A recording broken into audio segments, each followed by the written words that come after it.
This is one of my favorite tropes.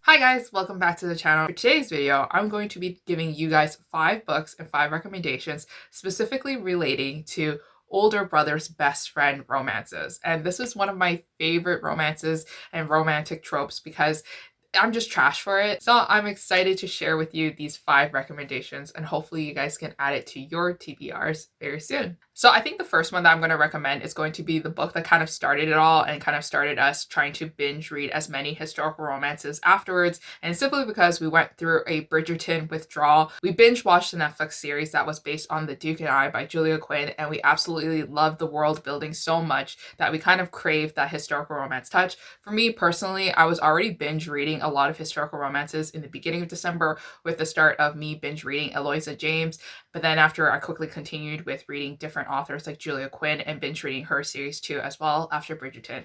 But if you guys are unfamiliar with The Duke and I, and if you guys are still unfamiliar with what Bridgerton is about, Daphne is entering into the season, but she is having trouble finding a suitable husband, mostly because her family is very overprotective of her and she is humiliated from every time nobody kind of comes and tries to court her. And Simon has just returned back to London society, and a lot of moms and a lot of daughters are flocking towards him because he is the Duke and everybody wants to marry the Duke simply because he comes with a title and he comes with a lot of money. But Simon has his own personal reasons of why he doesn't want to marry. So Simon and Daphne decide to have kind of a fake relationship and a fake courting season. Simon will benefit from the relationship because he'll be unofficially off the market, and then Daphne will look like the belle of the ball because a lot of guys will want to court her even more because the Duke likes her. So there has to be something good about Daphne. So this one follows the fake dating trope, and then it also follows the marriage of convenience trope when things get a little bit tricky and out of hand and a scandal kind of starts. So if you guys haven't read this book yet already, definitely go check out this one. I really enjoyed this one a lot, but it wasn't my favorite out of the Bridgerton series, but the Netflix series was one of my favorites. Very good. Go check it out. The next book that I want to recommend is actually one of the books from one of my favorite authors called Sophie Jordan, and I haven't talked about her on my channel a lot, mostly because I got too lazy and then I didn't do a guide to her videos, but I should do a guide to her books because her books are something of my favorite because they're kind of fun and they're kind of trashy. Like, they really don't hold that much substance to it. You know, the only reason why I'm reading it is because of the heat and the steam factor and the chemistry between these two characters. Plot wise, it can be a little bit average, but this is not a review video, so we're going to dive deep into Sophie Jordan. This one's called All the Ways to Ruin a Rogue, and this one follows 2 characters named Aurelia and Max. And Aurelia actually had a crush on Max, who is her older brother's best friend. And I think it started when she was young, and then until Max kind of discouraged her and made her feel unwanted, and also Max kind of betrayed her. So Aurelia absolutely hates Max, and this is kind of like an enemies to lovers romance between each other. Aurelia is mad at Max, and Max is confused and befuddled by this because he doesn't understand why Aurelia is always being so stubborn and always being so annoying. And then this one is kind of like a fun romance where they're just flirting all the time, but they're also teasing each other all the time and insulting each other all the time. So if you guys want enemies to lovers, older brother's best friend romance, definitely check this one out. I've talked about this book a lot of times in all of my historical romance videos that I just posted recently, but this one's still one of my favorites and it follows this trope. This one actually sparked the idea for this video, and this one just made me crave more of the older brother's best friend's romance.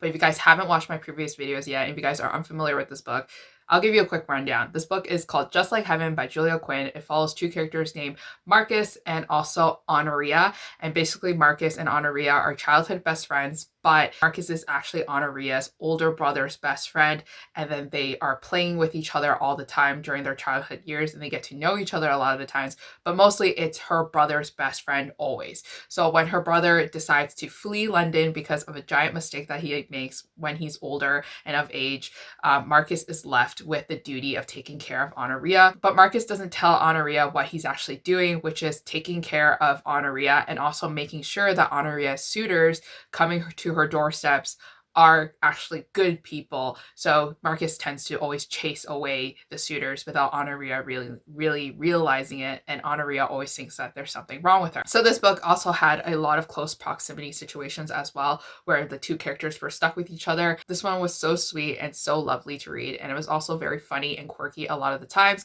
absolutely fell in love with Marcus, and he's one of my book boyfriends. Definitely go check this one out. So the next book that I want to recommend to you is actually one of my favorites also as well. This one's called Dearest Rogue by Elizabeth Hoyt, and this one doesn't really follow the older brother's best friend romance, simply because this one is kind of like a good friend, not really a best friend. But basically what happens is that our main character named Phoebe actually is going blind, and she's almost completely blind, which means that she struggles a lot with her day-to-day processes. And when her brother starts to realize that Phoebe might be in danger because Phoebe kind of gets herself into these tricky situations, he hires his best friend slash friend to protect her. This one is kind of like a bodyguard historical romance, which I really enjoy and I really like. This one follows a character named James, and James basically served in the army for a numerous amount of years, but what happened was that there was an accident and then he injured his leg, so he has his injuries as well. He has a leg that hurts him a lot when he walks, so he uses a cane, and this is kind of Phoebe and James kind of leaning on each other for their so that they could be stronger together. And I absolutely adored this sweet romance, and I recommended this to my friend Jessica a lot, and she absolutely loved it too. So hopefully you guys will love it once you guys pick it up. So the last book that I want to recommend to you is actually an author that's not very well known in the historical romance field, because she only has written 3 books, I feel like, and it's all from ABOT, and she has stopped writing ever since. This one's called Guarding a Notorious Lady, and it's by Olivia Parker, and this one is kind of like a bodyguard romance too as well, but with the older brother's best friend trope. This one follows 2 characters named Rosalind and Nicholas. Rosalind is a very snoopy character. She really wants to know the secrets and the know-abouts and the juicy details of everybody, so she kind of always gets herself into trouble. So her brother wants her to stop basically and become a proper lady. I think she goes on this trip, and then our mysterious hero Nicholas is actually guarding her from afar, but she's too smart and she actually realizes that someone is always constantly following her. So this one was such a cute romance too as well, and I highly recommend you to check out Olivia Parker because her writing is fantastic. I have 2 of her books on my shelf that I haven't read yet already, but that's because I'm saving it, because I know that once I finish reading it, I'll just never have any more books of hers ever again, and that's gonna make me very sad. But anyways, that is it for my quick recommendation video for older brother's best friend romances in historical romance. Hopefully you guys enjoy these books and add these books to your TBR. Let me know your favorite books that follow this trope in the historical romance field, because I've been searching for so long for these books and it takes a lot of time, and I don't know what I'm doing wrong. But if you guys have read a lot of these and you guys enjoyed them, please let me know in the comments so that I can add it to my TBR. But until next time, I'll see you guys again. Bye.